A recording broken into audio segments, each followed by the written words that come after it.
Selamat datang di episode kedua dari Cup and Curiosity. Jadi di episode kali ini kita akan membahas hal yang gak kalah kontroversial dari episode 1, yaitu transgender in women's sport ya. Sekarang kita akan membahas sesuatu yang berangkat dari sana juga, yaitu transgender in changing room gitu. Mungkin teman-teman ada yang belum paham nih perbedaan dari gender dan juga seks. Untuk mengawali nih perdebatan kita pada hari ini, aku izin menjelaskan dulu sedikit kalau seks itu adalah jenis kelamin kamu yang secara biologis. Ya, secara biologis dari kamu lahir sebagai perempuan atau kamu lahir sebagai laki-laki. Tapi di dunia yang sudah kontemporer ini, kalau gender itu sesuai gimana ya? Konstruksi sosial. Ya, konstruksi sosial gitu. Jadi kamu bisa identify dirimu sebagai laki-laki walaupun kamu perempuan, atau kamu bisa identify sebaliknya atau gitu. Jadi kalau gender itu lebih luas daripada seks, yang mana kalau seks itu cuma laki-laki dan perempuan, sedangkan gender itu ada banyak ya teman-teman. Oke, untuk memulai juga perdebatan kita pada hari ini, aku mau tanya nih ke teman-teman. Menurut teman-teman, perempuan nih kalau dalam konteks changing room itu harus dilihat berdasarkan seksnya atau berdasarkan gendernya? Wow. Menurut kalian? Baru mulai udah brainstorming baru mulai ya. Gimana nih? Siapa mau duluan memberikan pendapatnya? Boleh. Silakan. Oke. Izin. Kan ini bukan untuk apa ya, memojokkan pihak-pihak Ya, disclaimer. Dari video pertama kita mulu. Jadi kan ini konteksnya kayak changing room ya, itu Ya. kan ruangan yang sensitif menurut aku kan. Bener. Siapa yang mau lihat kita kan Oke. Changing room kan? ya. Oke, itu nanti disensor aja. Ya, oke. Oke, ini kan sensitif banget ya. Menurut aku sih untuk changing room sendiri itu aku define as a sex ya, karena itu maksudnya ada ya, cuma ada dua tipe gitu, man and woman. Jadi menurutku aku define-nya as a sex gitu untuk kasus ini ya.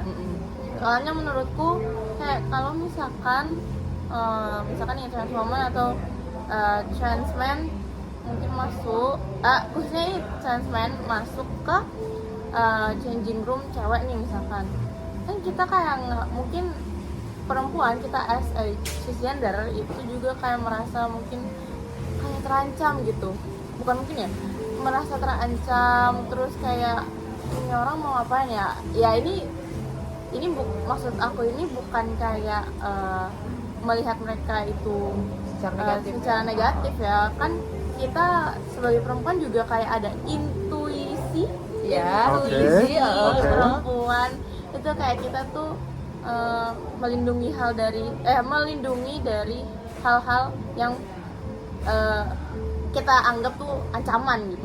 Bener. Ya, jadi menurutku sih aku nggak setuju sih kalau misalkan ada trans man atau trans woman itu masuk ke changing room yang ya Based on sex. ya Oke. Kalau Noval atau Briel mungkin ada yang Aku berbeda. terakhir ya, aku laki-laki. Oh ya, boleh.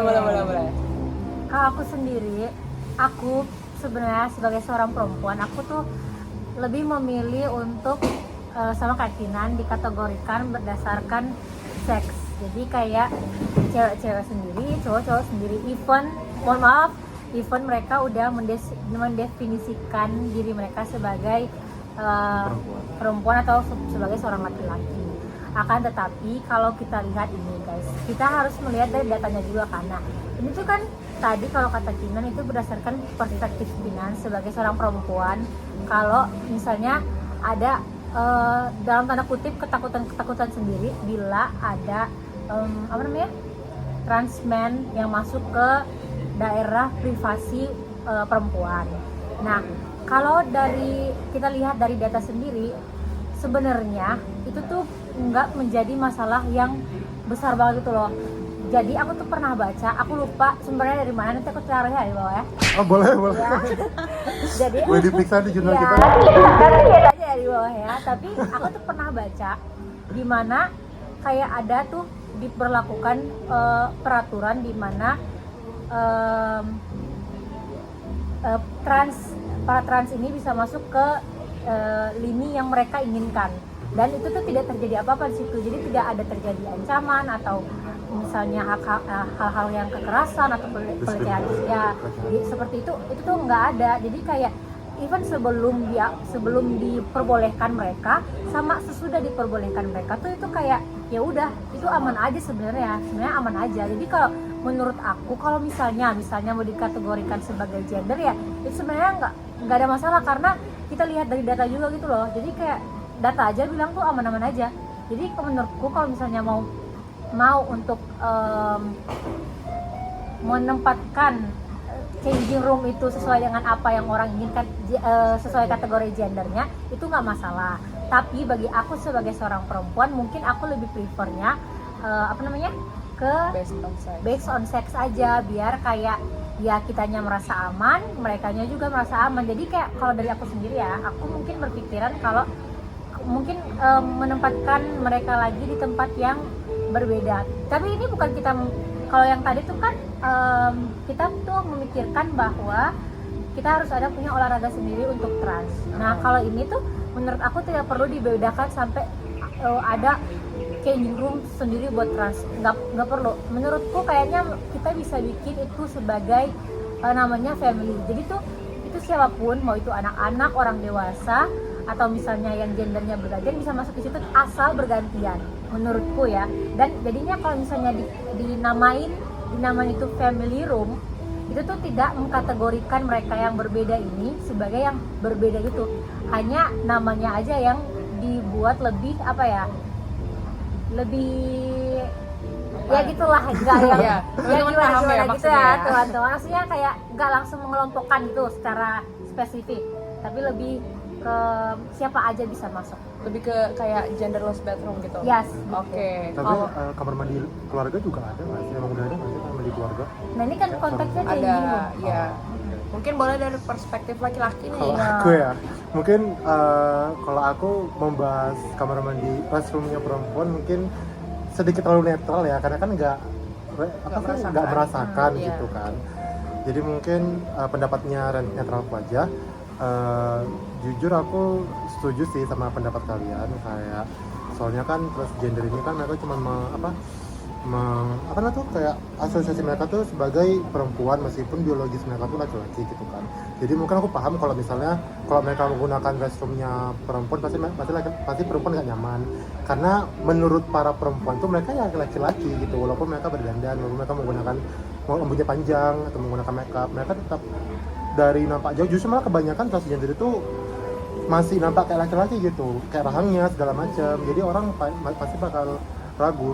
Namun menurutku tuh kayak nggak bakal berefek banyak, karena juga bentuk orang-orang beda-beda kan. Laki-laki, perempuan juga ada yang lebih mukanya tuh lebih maskulin gitu, bahkan ada yang lebih ganteng daripada beberapa laki yang kujumpai. Kayak duh, perempuan tapi ganteng banget, gimana ceritanya?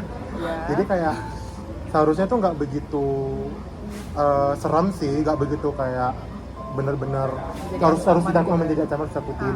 Karena juga kalau ngebahas soal ancaman, ini maaf disclaimer, karena aku ini perspektifku aja. Kan lesbians and gay people tuh ada kan. Jadi lesbians kan pasti juga bakal ke ruang kamar mandi perempuan kan. Sama kayak gay people bakal ke kamar mandi laki-laki yang isinya tuh laki-laki juga gitu. Jadi ya kalau kalian takut sama transgender yang notabene-nya tuh dia sebenarnya laki-laki tapi masuk kamar mandi perempuan, harusnya kalian juga takut sama lesbian yang sukanya perempuan gitu. Tapi kan nggak takut kan nggak merasa takut kayak ada lesbian kamar mandi, kan nggak merasa takut karena menurut kalian itu juga perempuan, tapi kan suka perempuan, jadi harusnya tuh nggak benar-benar takutin. Benar. Tapi menurut aku ya sebagai perempuan, kalau misalnya harus dipilih, aku maunya satu changing room sama seorang lesbian atau seorang transgender.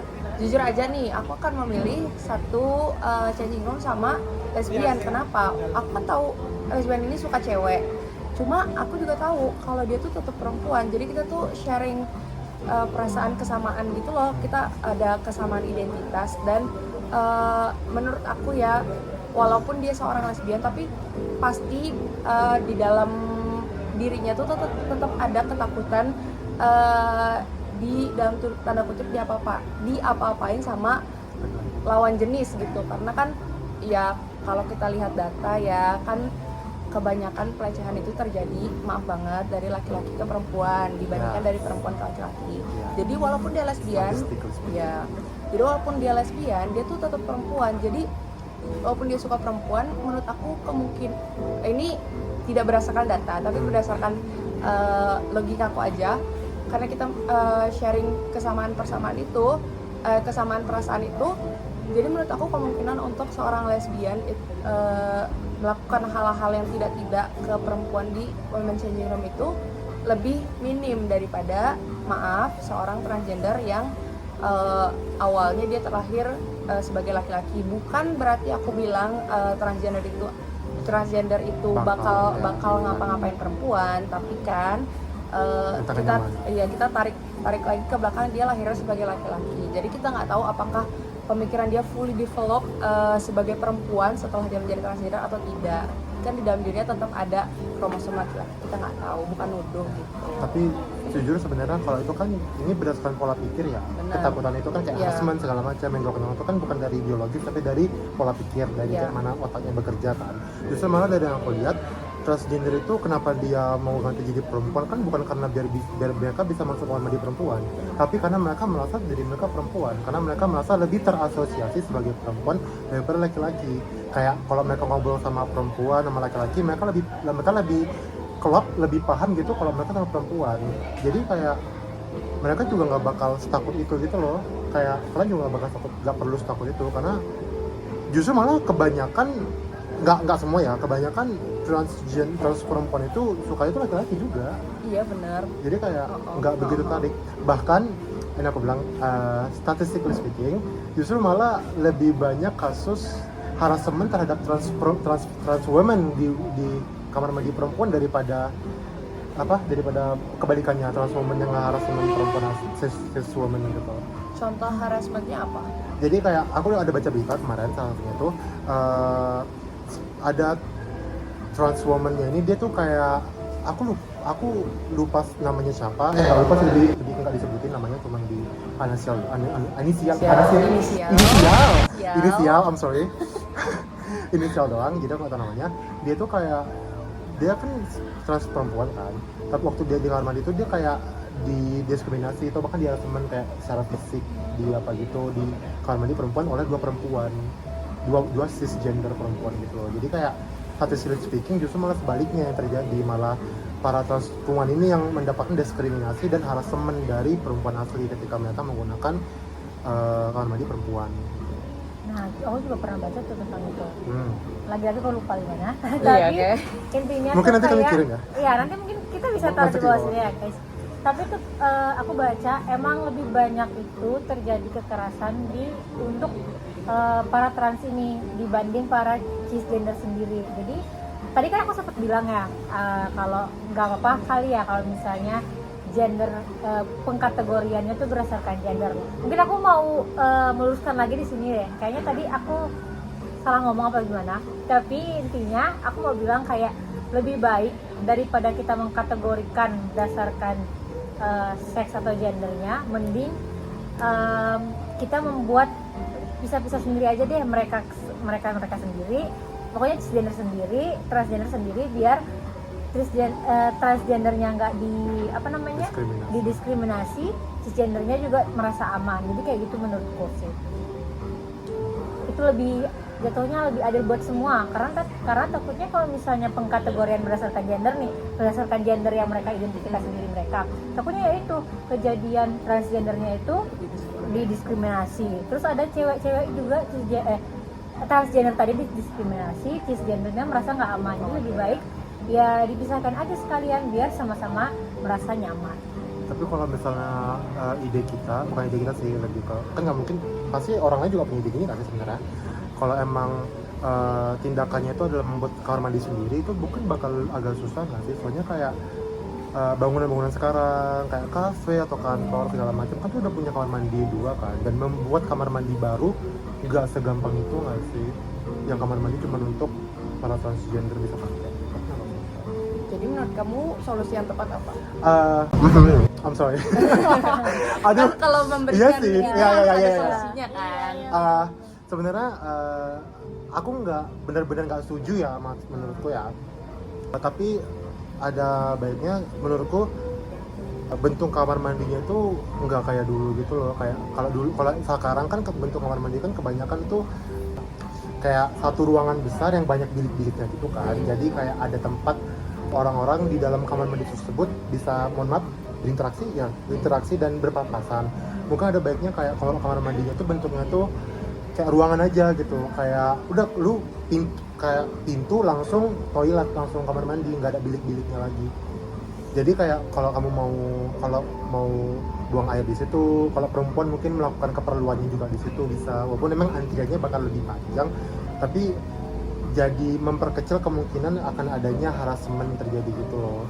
Jadi kayak kamar mandinya pun bisa genderless jatuhnya, karena kayak nggak ada kerumunan terjadi di dalam restroom tersebut. Paling kerumunan cuma di luar kamar mandi yang tentunya itu tempat umum terbuka gitu kan. Kayak kafe-kafe sekarang kan kebanyakan udah kayak gitu nggak sih, kayak cuma satu aja kamar mandinya atau mungkin 2, 3, tapi emang nggak ada ruangan tempat adanya sebuah kerumunan. Benar sih, tapi ya ngomong-ngomong genderless bathroom nih, kan banyak sekali teman-teman di luar sana yang mungkin mohon maaf sekali mengalami pelecehan seksual ya, punya trauma dari kejadian-kejadian itu. Menurut aku genderless bathroom itu bisa menjadi ancaman atau kayak mengulik kembali trauma mereka gitu. Karena kenapa? Di Amerika itu banyak sekali berita genderless bathroom, misal di public space, taman bermain atau gimana gitu, ada orang yang nungguin di dalam karena dia genderless, jadi semua gender kan bisa masuk nih. Jadi ada orang yang nungguin di dalam, nungguin untuk orang lain masuk untuk diapa-apain gitu dalam tanda kutip. Jadi kayak itu kan menjadi kekhawatiran ya. Aku baru tahu kasus itu di Amerika sih. Kalau di Indonesia aku belum tahu ya ada kasus seperti itu. Cuma di Amerika kan kayak gitu. Jadi kan genderless bathroom ini menurut aku memang an option, tapi resikonya tuh terbesar gitu loh, karena kita kan ada aja tuh orang-orang aneh di luar sana ya yang intensinya nggak jelas gitu kan, menakutkan gitu. Jadi menurut aku genderless bathroom itu bukan solusi yang tepat sih. Aku lebih setuju ke pendapat beliau tadi mengenai pemisahan aja, kayak di episode pertama kita kalau kita bilang dikategorikan cisgender dan transgender itu, menurut aku di changing room juga lebih baik seperti itu sih. Jadi kita perempuan dan laki-laki merasa nyaman sama sesama kita, terus transgender juga tidak didiskriminasi oleh kita yang transgender ini di changing room. Jadi kita tuh tetap memberikan tempat untuk kalian, tempat privasi untuk kalian, tapi kita juga harus punya privasi gitu sebagai cisgender gitu sih menurut aku. Tapi sebenarnya tapi sebenarnya kalau ngebahas tentang kayak kasus mereka menunggu di dalam kamar mandi tersebut, itu sebenarnya aku gak mau bilang ini lumrah, tapi kasusnya itu bukan cuma di kamar mandi genderless gitu. Bahkan di Indonesia aja aku pernah lihat ada berita, videonya tersebar. Kasusnya juga di Indonesia beberapa juga ada. Itu tuh dia laki-laki, tapi dia dengan beraninya masuk kamar mandi perempuan. Jadi nggak perlu ada genderless bathroom, itu sudah terjadi gitu loh. Laki-laki yang benar-benar laki-laki, dia berani banget masuk kamar mandi perempuan ya untuk entah ngintip atau bahkan lebih parah aja ngikutin perempuan itu langsung ke kamar mandi. Itu memang udah lumrah gitu loh. Emang aku nggak mau bilang ini lumrah tuh salah banget ya jatuhnya ya, cuman ya emang itu udah terjadi gitu loh. Jadi kalau ketakutannya karena genderless bathroom nggak perlu benar-benar dipikirin. Mungkin tuh lebih ke tentang keamanan. Justru malah pendapatku ya, dengan adanya yang genderless bathroom ini tuh malah memperkecil, karena kita bisa melihat gitu ada orang apa nggak di dalamnya. Karena begitu kamu buka pintu itu nggak ada bilik tempat orang bersembunyi. Tapi kalau di Amerika itu sistemnya kayak gitu, dibuka langsung kloset. Itu orang nunggu di belakang pintu. Jadi kita nggak akan tahu ada orang di dalam situ. Jadi menurut aku kalau yang kamu bilang laki-laki ngintilin perempuan ke women changing room atau restroom gitu, itu kan jadi ketahuan banget nih, kayak lu tuh salah, lu masuk ke ruang privasi perempuan. Tapi kalau genderless, dia kan bisa membela diri dia. Ini kan genderless. Emang kenapa kalau aku di dalam? Nah, gitu. Iya enggak? Iya sih, benar-benar make sense. Terus yang kasusnya yang kamu mention tadi, yang 2 cewek yang harass di trans woman, itu menurutku kayak ya itu oknum sih sebenarnya. Masa emang semua cewek kayak gitu kan enggak Ya, toh. kalau kamu ngebahas oknum juga cowok Iya, juga oknum. iya Ya, benar sih. Cuman aku kayak nggak setuju. Setahu aku kayak cewek tuh kayaknya lebih takut deh kayaknya sama cowok, apalagi yang trans woman gitu kan. Mereka tuh kayak istilahnya kayaknya kebanyakan kayak nggak bakal gebuk-gebukin Mungkin sih. bahasanya bukan oknum ya, kita Iya. ngomongin skala aja nih. Iya. Kalau cewek kan skala kemungkinan untuk melakukan yang kayak gitu-gitu mungkin ini lebih kecil karena Kecil. yaitu bukannya bilang cewek lemah, tapi kan Iya. kita ya sadar diri aja nih. Kalau aku ya kan aku tidak lebih kuat dari beberapa laki-laki atau transgender itu sih gitu. Jadi kalau menurut teman-teman solusi yang tepat nih sebenarnya genderless, atau kita bikin aja nih, kita ini aja lah, kita bikin sekat-sekat aja lah, laki-laki, perempuan-perempuan, transgender di tengah gitu. Jadi kayak apa namanya, spektrum banget. Kami masih muda kok gitu. Ini podcast jadi. Jujur, aku lebih memilih disekat aja karena itu adil buat semua menurutku. Tapi aku lagi-lagi karena aku laki-laki, mungkin pendapatku bukan berarti nggak penting, Iya. tapi lebih penting kalian gitu kan, karena kalian mengalami. Soalnya juga kalau dari pendapat pribadiku, kalau misalnya aku masuk kamar mandi laki-laki terus ada perempuan di situ, mungkin transman, ada transman di situ, aku pribadi nggak bakal masalah sih, kayak oh ya udah gitu. Walaupun mereka kan, karena lu juga bakal ke bilik kan, bukan ke urinal nggak bisa. Jadi kayak aku nggak bakal begitu masalahin, cuman lagi-lagi malah lucu serem ketiganya gitu. Oke. Tapi fun fact ya, dari yang aku baca-baca, aku sempat ada baca satu jurnal, dia itu bilang kalau ternyata faktanya yang takut sama transgender di Women Changing Room itu bukan ceweknya, tapi keluarganya yang laki-laki. Kayak aku nggak mau dong anak aku yang perempuan atau istri aku atau pacar aku atau siapapun itu yang perempuan satu ruang privasi sama transgender, nanti mereka diapa-apain gimana. Jadi kekhawatiran dari kerabat laki-laki gitu. Kalau menurut ini bukan laki-laki nih satu. Oh, oke. Menurut kamu kalau ada keluarga kamu, kerabat kamu, siapapun itu yang perempuan, satu ruangan privasi ini sama transgender, itu gimana? Tapi aduh aku ya.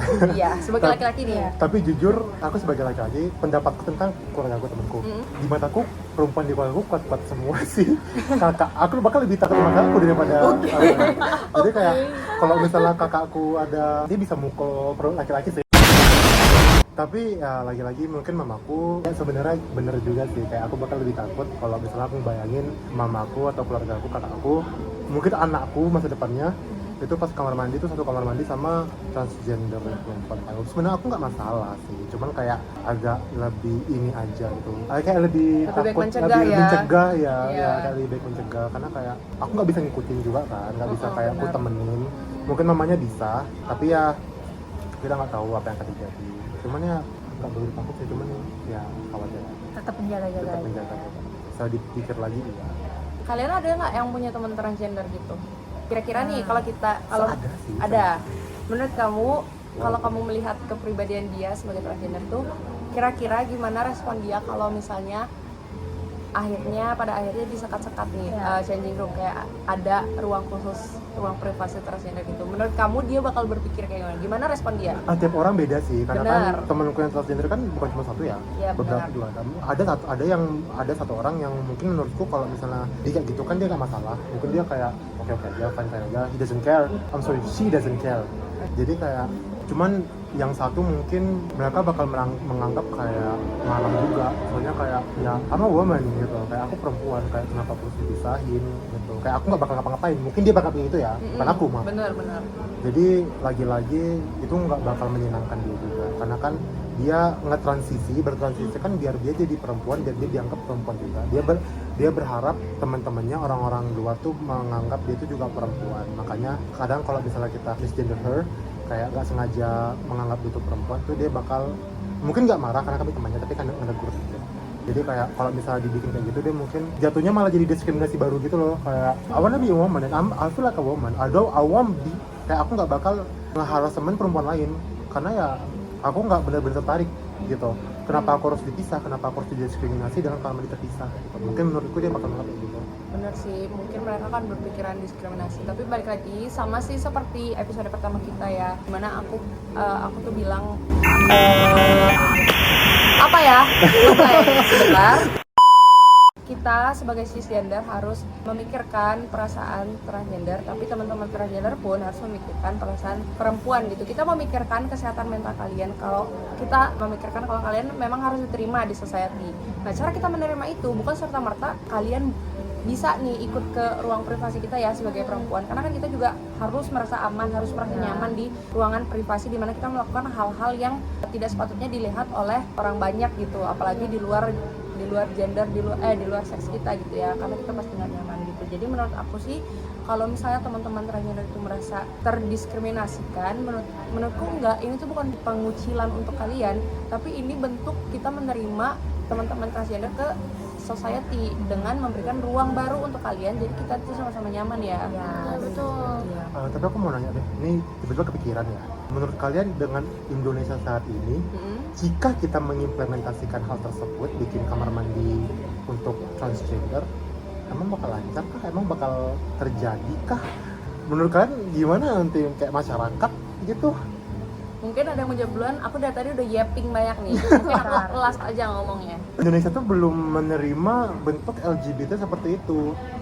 Yang bentuk LGBT juga terima, apalagi yang transgender yang mengubah. Jadi kayak menurutku kalau misalnya kita buat, pasti banyak aja orang mikir kayak yang nentang gitu, kayak ngapain ngeluarin duit untuk bikin kamar mandi untuk para transgender, keluar aja di Indonesia. Pasti bakal ada ngomong gitu kan? Ya, menurut aku ya, kan negara Indonesia itu negara yang beragama nih. Maksudnya ya kita dasarnya dari agama nih kalau di Indonesia. Jadi mungkin memang respon orang awam, pejabat atau yang akan yang berkewajiban membuat restroom itu mungkin akan berpikir kayak gitu kan. Ngapain sih kita buang budget untuk bikin ruangan baru untuk transgender, padahal kan kalau di agama kita nggak gini, nggak boleh, kita nggak terima mereka gitu. Tapi menurut aku susah untuk menghubungkan agama ke isu politik itu sama susahnya dengan menghubungkan agama ke isu sosial, karena ini isu sosial kan. Jadi menurut aku mungkin akan susah, tapi kita harus beri pemahaman gitu, edukasi ke masyarakat kalau isu sosial itu udah mulai shifting gitu. Kita nggak cuma bahas tentang sosial yang ecek-ecek lagi dalam tanda kutip, kita udah mulai bahas isu sosial seperti inklusivitas dan lainnya gitu loh. Jadi menurut aku mungkin ya negara Indonesia karena masih berdasar agama itu, jadi masih pemikirannya itu masih tersekat di dalam agama. Jadi menurut aku sih solusinya agar bisa terrealisasikan solusi dari kita tadi itu, kita harus beri edukasi kalau isu sosial itu akan terus berubah sepanjang masa dan gak akan ngebahas hal-hal itu aja. Jadi biar teman-teman yang lain itu bisa paham kalau misalnya transgender itu ada dan harus kita pikirkan, karena mereka juga tetap bagian dari society kan gitu sih. Nah, aku setuju sih sama Olive. Jadi menurutku apakah itu akan terwujud? Mungkin aja akan terwujud, tapi implementasinya kan kayak gimana kan? Menurutku untuk bisa benar-benar diterima itu perlu waktu sih. Kan Olive tadi juga bilang kalau kita tuh perlu memberikan edukasi.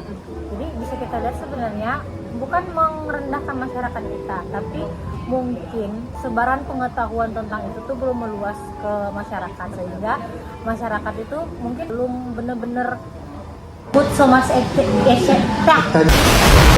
attention buat case-case kayak gini. Jadi mereka mungkin bakal melihatnya dari kacamata agama yang memang dari dulu mereka sudah mempelajari hal itu.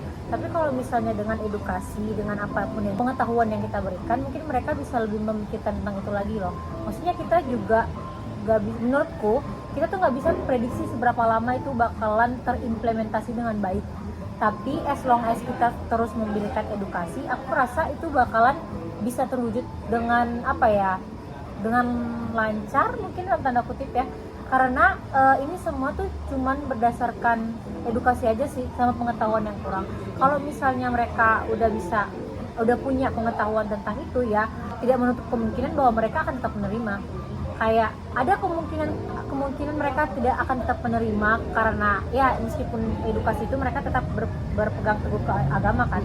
Tapi kalau misalnya kita sudah memberikan pengetahuan kita tentang hal itu, mungkin mereka pola pikir mereka bisa shifting gitu loh dan menerima ke semua, karena ini tuh bukan hanya tentang gender lagi tapi tentang bagaimana hak sebagai seorang manusia gitu loh, hak sebagai seorang manusia untuk menentukan apa yang diinginkan sendiri dalam hidup dia, as long as dia nggak mengganggu orang lain.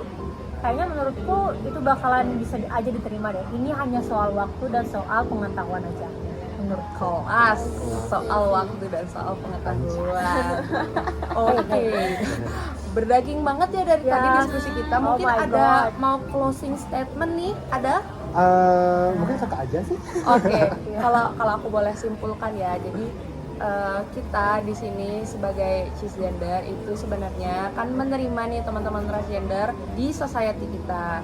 Cuman ya itu tadi seperti di dalam diskusi kita udah bahas kalau misalnya kita harus memikirkan perasaan, mental, kenyamanan teman-teman transgender, tapi teman-teman transgender pun tetap harus memikirkan perasaan, kenyamanan, keamanan dan lain-lainnya dari cisgender. Jadi kalau berdasarkan diskusi kita nih ya, solusi terbaik untuk changing room ini baiknya adalah kita buatkan ruang privasi baru untuk teman-teman transgender agar kedua belah pihak itu merasa aman dan nyaman. Bukan untuk mengucilkan teman-teman transgender, tapi untuk memberikan perasaan keamanan dan keadilan bagi semuanya. Oke, mungkin seperti itu. Mungkin kalau ada teman-teman yang kurang setuju nih sama pendapat kita, atau mungkin ada pendapat kita yang kontroversial, oh my god, Atau mungkin ada pendapat pribadi lagi gitu, kayak mau nambahin kayak menurut kami gini, ada informasi baru yang kami nggak tahu, yang mungkin seharusnya dapat mengubah pendapat kita Iya, tadi benar. gitu. Mungkin bisa boleh di komen. boleh di komen. Kita open for discussion. Nanti kita akan jawab juga pertanyaan teman-teman mengenai diskusi kita hari ini. So that's it for episode 2. Sampai jumpa di next episode. Bye.